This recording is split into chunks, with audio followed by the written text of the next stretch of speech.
Young brains are open to change, they're ready for the future, they're positive, innovative, they're open to people, crucially. They love fun. Fun is the source of creativity. If you're not having fun, it's very difficult to be creative. And they're high energy. Now, old brains, defensive, grumpy, anxious, ringing some bells, risk averse, afraid of change, uncreative, low energy. The Future Foundation, which is a research organisation that takes dipsticks of culture across Europe every year, and this is a Europe-wide phenomenon, have discovered that over the last 2 or 3 years, the highest motivators of people in general isn't bigger car, bigger house anymore. It's giving yourself meaningfully. And you think, what's that about? I mean, that's weird. Well, it's not. It's about actually making a difference. And there are lots and lots of examples now in society of people wanting to make a difference at a very profound level. And if you think in terms of the hierarchy of needs again, the difference between management and leadership are again pointed up. Because management is kind of low down here. It's about command and control. It's about controlling people. It's my authority, my position, who I am. I tell you what to do and you do it through fear. Because people moving up the hierarchy, they're not interested in being terrified anymore or ordered around.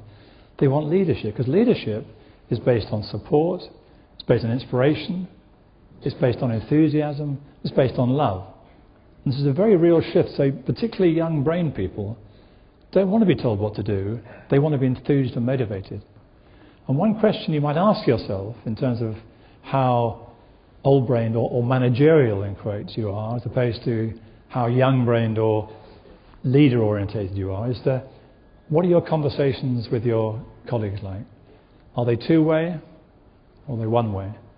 Because managers tend to have one-way conversations and leaders tend to have two-way conversations. They actually listen, they react, they take on board change, they take on people's opinions and worries and things like that, and they act on it, and they are sympathetic and they are human. Open to people. This is about building trust. And trust is something which is hard to build, but once built is invaluable. And to build trust, first of all, you've got to be trustworthy. And you've got to believe in other people before they'll believe in you. And this is a crucial thing that people tend to forget, is that to build trust, you've got to be emotionally open at times. You've got to be vulnerable. It's like the SAS and all these kind of special group people. As soon as they go in the field, they have no titles, no ranks, nothing. They're all level. And to operate effectively on a level, you've got to be open and not closed. And that means being vulnerable and making mistakes. Leaders make mistakes and they acknowledge them and they even laugh about them. Managers never make mistakes. And I will therefore offer a challenge to everyone in the room, which is that when you leave and go home from this meeting, for 24 hours, you say nothing negative about anybody. So if you think about it, if I say bad things about this person over here, 3 people are diminished. They're diminished because I bad-mouthed them. I'm diminished because this person was not going to trust me anymore. What am I going to say behind his back? And you're diminished because there is all this negative going on. The whole thing is horrible. Now, every time in that first 24 hours you find yourself saying anything negative, gossip, tittle-tattle, negative speak, go back and start the 24 hours again. When you can do a day, do a week. When you do a week, do a month. Every time going back and starting again. I tell you, I did this some years ago, and I find now that if I find myself, and we all do, slip into saying something negative, I start blushing and have to stop. It really does work. And if you can take the negative out, and take the negative out of your organisation as well, all those things come back of trust, enhancement, encouragement, all those things in a very positive way. Actually, I did this recently in a conference in Paris and put out this challenge of going for 24 hours without saying anything negative. And a Frenchman in the front row put his hand up and said, "I'm French, can I just do 1 hour?" Excuse me, sir, can I ask you to join me on stage? Thank you very much indeed. I won't humiliate you much. You will find out what I do. What do you do? I work for Santander Corporate Banking. Oh, wonderful. This is my chance.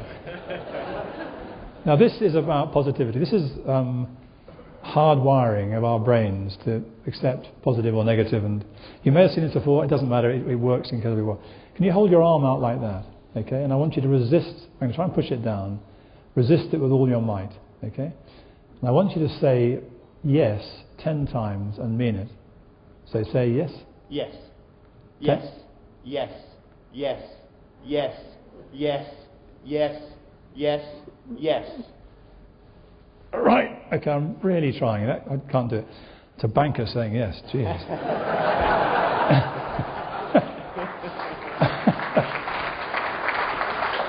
Right, can you go back in a normal mode now? Yeah. Hold your arm out and say no 10 times. That should be easy. Okay? No. No.